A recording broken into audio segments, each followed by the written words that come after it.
Pro Group Management. Workers' comp that works for you. Welcome to Nevada Newsmakers, standing outside of Commerce and Labor here at the legislature as the legislature starts to wind down, we hope. We hope. Who's on the show today, Randi Thompson? Oh, we have Bob Seale, an Assemblyman from Southern Nevada, and the Assembly Republican leader, Lynn Hettrick. And also on the Power Pundit panel today, Larry Matheis, Marlene, Lockard, and Anjeanette Damon. It's all coming up next on an all-new Nevada Newsmakers. Nevada Newsmakers, brought to you in part by the Tahoe Reno Industrial Center, the world's largest industrial park, the resort at Red Hawk, and the Peppermill family of casinos. High-tech companies demand perfect world amenities. They require clean, reliable power, state-of-the-art fiber optic communications, and clean water sources. In a perfect world, companies would have immediate access to rail and interstate freeways. There would be 4-lane expressways that shorten shipping times and provide convenient commute routes for valued employees. Well, the future is now, and it's here. Welcome to the Tahoe Reno Industrial Center, the largest industrial park in the world, building economic prosperity for Nevadans. Something spectacular has taken wing not far from Reno or Lake Tahoe, and never far from your mind. An escape of fine dining and legendary golf. Introducing the resort at Red Hawk. And at the center of it all, we've feathered our nest with new villas that have elevated Red Hawk to the status of a premier resort. The resort at Red Hawk, a beautiful new arrival in northern Nevada.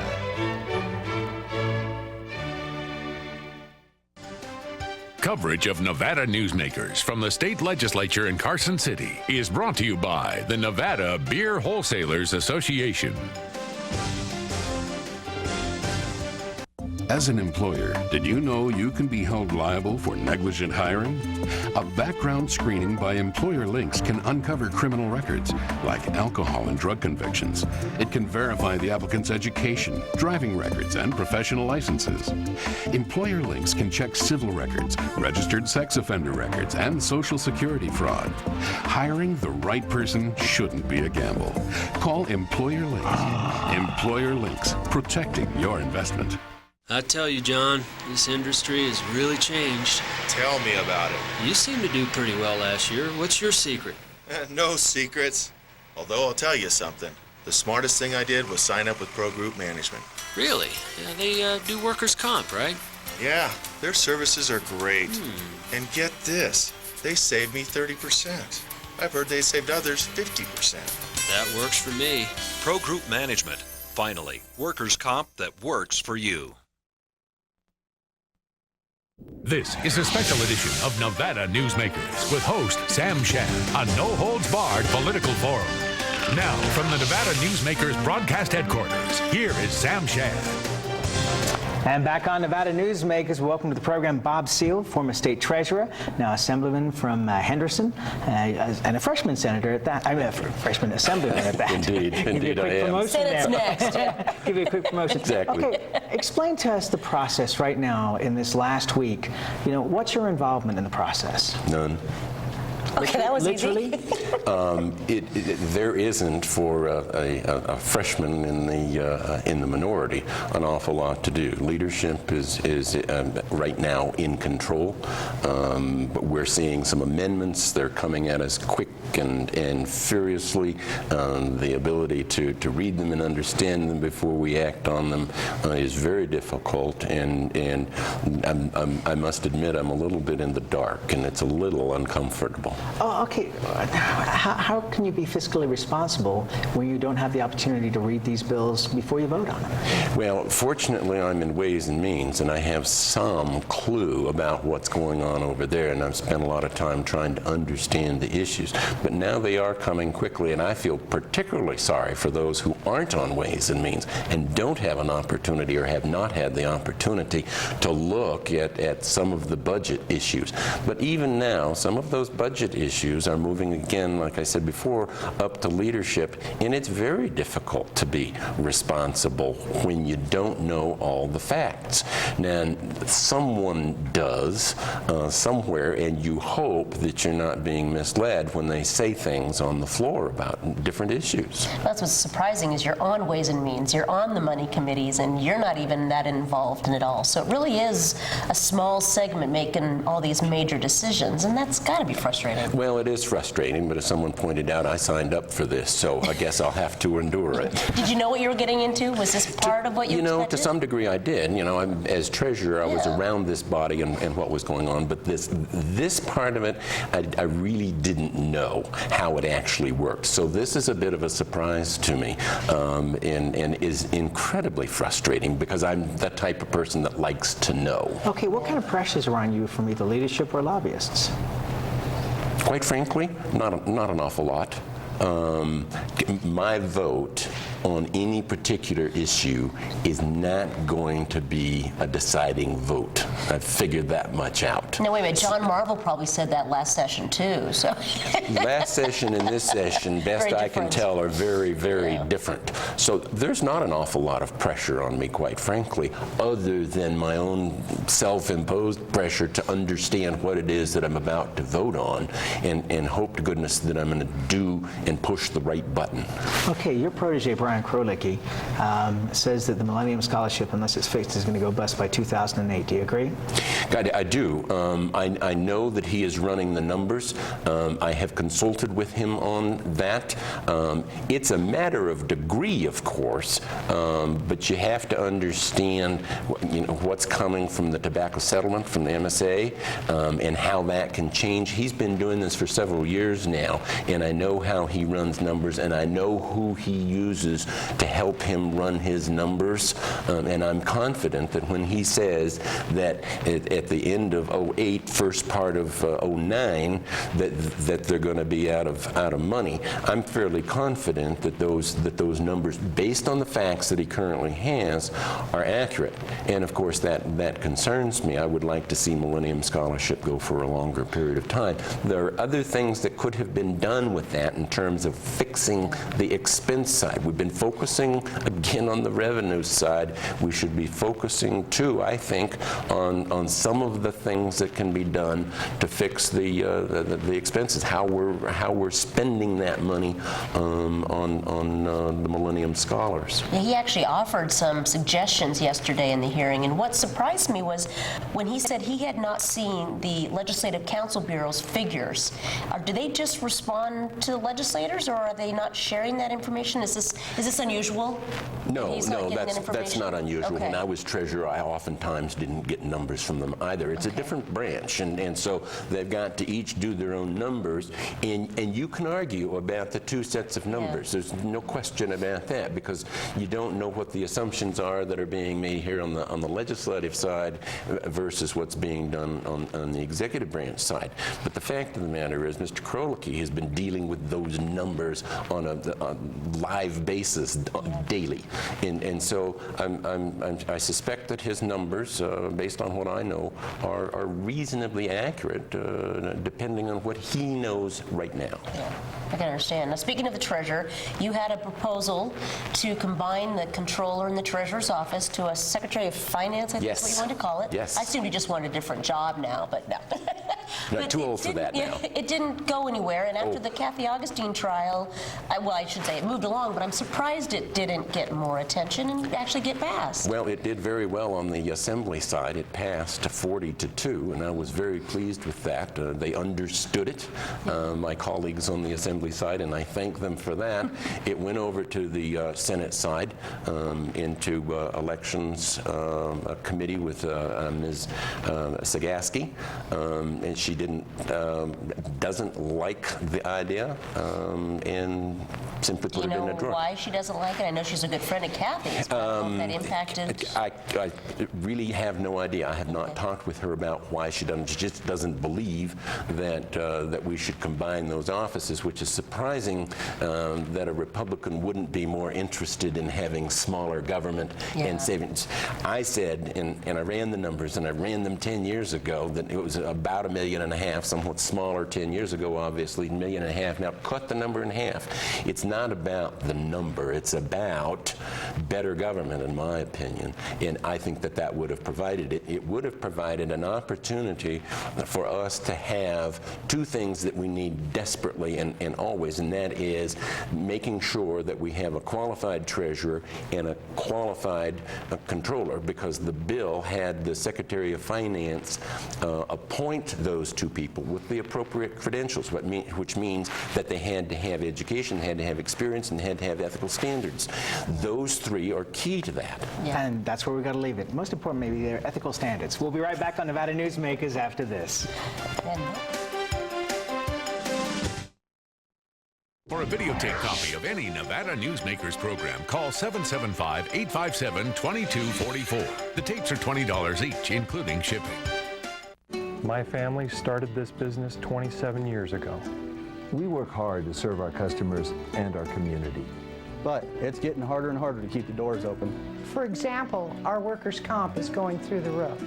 Isn't anyone on my side anymore? The Retail Association of Nevada is. If you're a small business owner, we can cut your workers' comp by up to 50%, lobby for your interests, and keep you informed. Put us to work today.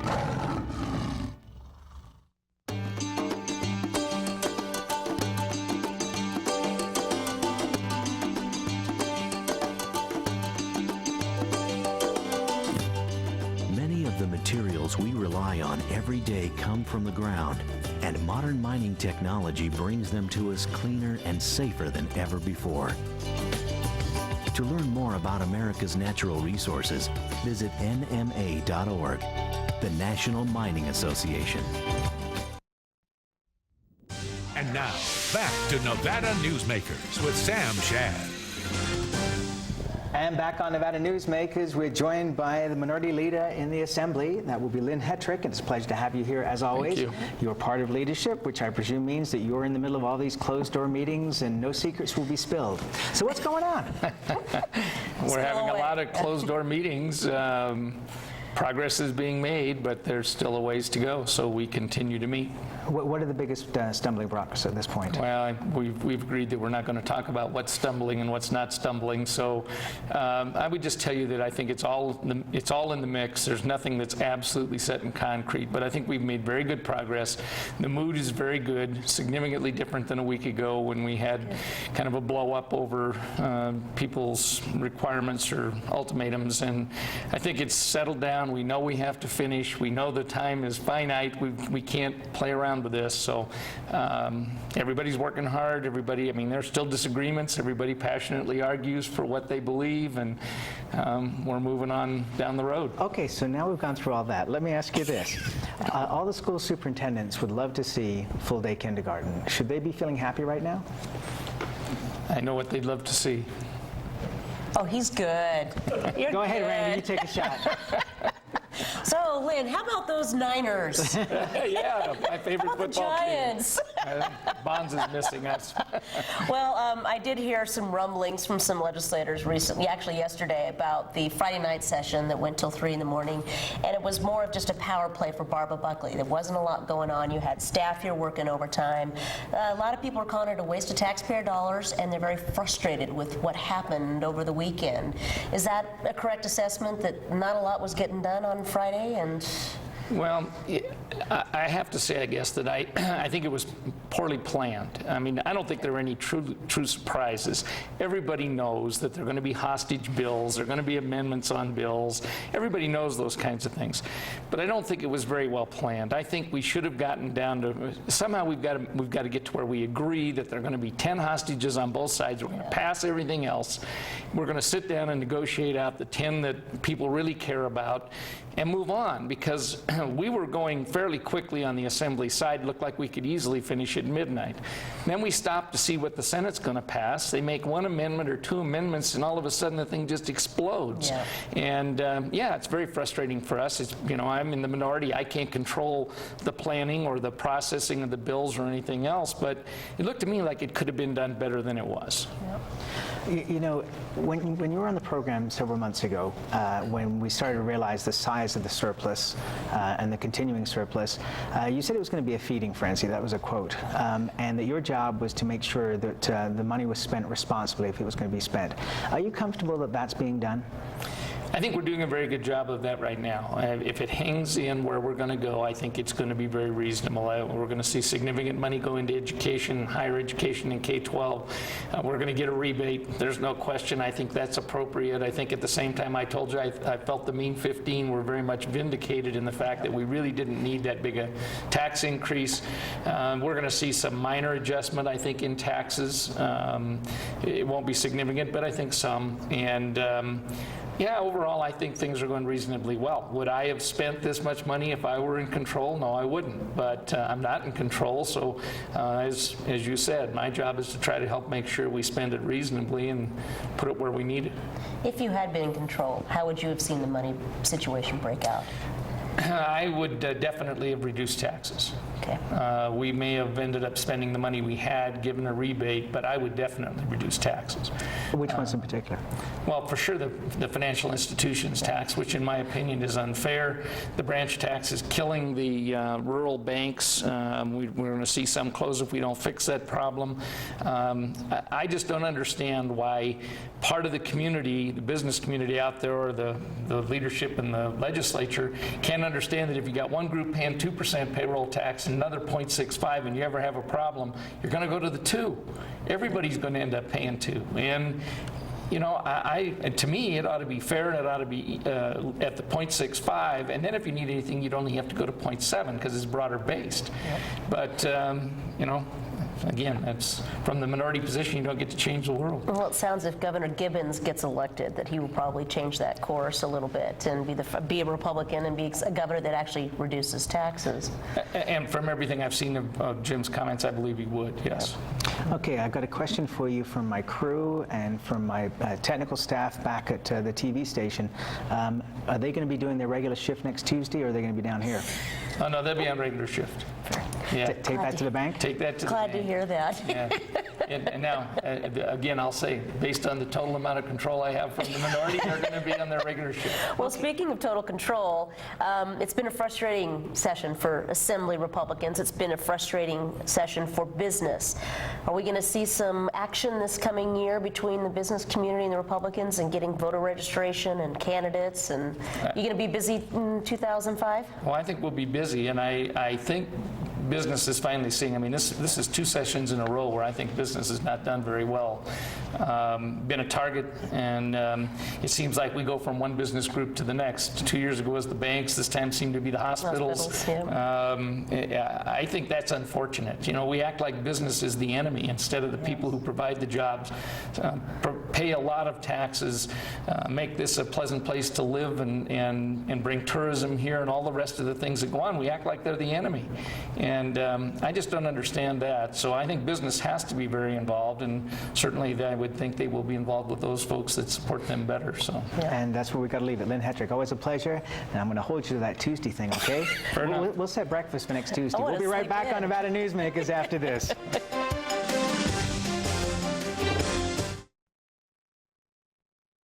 This is Nevada Newsmakers. Since its creation more than a decade ago, the Southern Nevada Water Authority has focused on 3 goals: preserving water quality, improving water conservation in Southern Nevada, and meeting the community's current and future water needs. Through thoughtful planning, responsible management, and collaboration, it's succeeding. As we move into the 21st century, the authority continues to embrace sustainable water development and efficient water use. That's our promise to Nevada. Something spectacular has taken wing not far from Reno or Lake Tahoe, and never far from your mind. An escape of fine dining and legendary golf. Introducing the resort at Red Hawk. And at the center of it all, we've feathered our nest with new villas that have elevated Red Hawk to the status of a premier resort. The resort at Red Hawk, a beautiful new arrival in northern Nevada.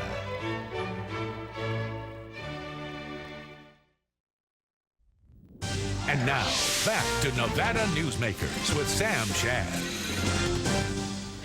Back on Nevada Newsmakers, joined by a great Power Pundit panel. As always, I wish you could be here during the commercial breaks, because there's some funny stuff going on here.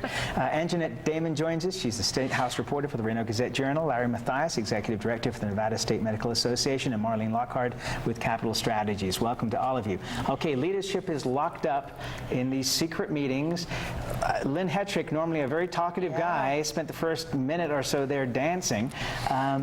What are you hearing at this point, Anjeanette? Well, if they can't agree on the budget, they've agreed on one thing, and that is not to talk to the press. They had the entire Senate Finance Committee in there. They had the top Assembly leadership in there for 6 hours yesterday, and they came out saying one line: we're making progress, we still have work to do, and that's the only thing we heard repeated when they came out of that door. You know, we sat in that lobby for a long time, and we did hear laughter. It sounds like maybe they are getting along a little bit better, we're hoping, but I don't think anybody's going to be completely happy when they finally open that door today. Yeah, Yoda wrote the talking point. Progress has been made, but a ways to go we have. Very good. But that's the only way that we're going to close this session down and bring it to an end. When you try to negotiate and walk outside and make ultimatums through the press, it's not exactly negotiating 101 of what not to do. And that was, they were talking about wasting taxpayers' dollars. I think we lost a good 3 days because of that ultimatum. And that is a waste of everyone's time and totally inappropriate. Since we've gone to the 120-day calendar sessions, they've had real trouble sort of gauging this. I mean, what that is the pre-endgame positioning, which is you do something outrageous, you try to put the other guy, negotiator, off his game, you try to put things on the table that you can take off in the negotiations, and they've not been able to do that the last 3 sessions very effectively. It's very difficult in this timing thing because in the past you could do that, and then if it took a little bit extra time to get that last deal in place, you just kept the calendar going, and they can't do that now. And if they don't get the budget decisions made, they can't get the budget bills written physically, and then they're slipping into the weekend, and it's a mad dash to the end. And anybody can throw things off the rails, and leadership can't control what anybody can walk out and say or do. And so I think we're going to see another week, and probably by the weekend, we're going to see another chaotic period like we did at the end of last week. So we're the calm before the storm right now, huh? Okay, it bothers me when somebody as smart as Bob Seale says that he doesn't have a clue, basically, when it comes to these bills that are coming out, and that he's going to be voting on them. And even though he says that he's not going to be the big decision maker here, but is this the best way to govern? Well, what you have is, it is the legislative process. None of the proposals that are being discussed and negotiated are surprises to anybody. I think everyone knows the issues with all-day kindergarten. Some of the proposals might be to phase it in, the at-risk only, etc. So what will emerge will be some sort of a negotiated settlement of some aspect of those remaining issues. The same with the drug bill. There's no way that that's not going to be a part of these negotiations. I think what's more troubling, though, are these individual bills that are being amended at the last moment, and the Senate suspends the rules to say that we'll pass it without even reading the amendments. So these people don't really have a clue of what they're voting on the amendments. They may be familiar with the bill, but at the last minute it can look totally different. But it gives us 2 years of living with absolutely awful legislation that nobody understood when they passed it. And of course now, just like the ancient democracies of Greece would go periodically and send the smart guys up the hill to get the oracles of Delphi to give some wisdom, and inevitably they gave the most complex and indecipherable answers to simple questions. And of course now we've seen it here. You go to the IRS. IRS decision yesterday. We can't make a decision until we get the IRS. And for God's sakes, expecting a clear answer from the IRS as the only way we can finish this process says something about maybe that we've got a little bit ways to go. I agree with Anjeanette, though, that what's far more troubling are those amendments at the last minute. But those are usually amendments for special interests. where someone finally gets in their language here or there. They're usually not amending a major public policy issue like all-day kindergarten. Those will be hammered out, I think, in negotiation. But remember, you're a gets special something- interest and I'm a public interest. Right. So that's, and that's true with everybody's I'm not a little special insert. interest. Everybody, but that's the way everybody Everybody's a does. special interest, though. And really. I mean that this is the part of any session when interests have to deliver on things that they care about that one way or another didn't get done during the session. Well, now, what are you hearing amendment-wise that concerns you? I mean, like, if you look at AB 51, which was that whole Bernie Anderson, Maurice Washington thing, there were 5 hearings on the amendment that Washington wanted to put on to that bill. So it's not like they're pulling stuff out of the woodwork, or are they? I wouldn't say they're exactly pulling things out of the woodwork, and some of that stuff may be happening under the radar screen, but the problem is when you are amending something that is a major policy change, it's not just a special interest in the case of Washington, or when you look at the neighborhood gaming bill. That's a big we had deal. 5 amendments at the end of the night, and yeah, these will go to conference committee, but that's not the best place in the world to come to a resolution on something as large as Senator Washington's custody bill. You have 3 people, no testimony. I have one quick question for you. What's your email running these days of public interest in what's happening here at the legislature? I don't get a whole ton of emails, surprisingly. I got a lot at the beginning of this session, but I'm not getting a ton at the moment. People losing interest, or is it just they're kind of just waiting to see? I don't know. They're probably waiting to see, and I don't know that they're that surprised by the shenanigans that are happening here. They're probably just used to it. They figure they're going to go into a special session. They've only made it under the deadline once, so here we are again. People just figure, well, this is I don't what think they can go into Yeah. a special session. And the I think NBA they will playoffs finish aren't on over yet. time. We'll be right back on Nevada Newsmakers after this. Is that the defining? Nevada Newsmakers, brought to you in part by the Tahoe Reno Industrial Center, the world's largest industrial park, the resort at Red Hawk, and the Peppermill family of casinos. Here at the Tahoe Reno Industrial Center, water resources come from fresh, clean groundwater, approved by state permits. The water is pumped from wells to million-gallon storage tanks and then distributed to TRI companies. Another amenity is our investment in a state-of-the-art wastewater treatment plant. This disposal system converts waste to clean water for industrial applications.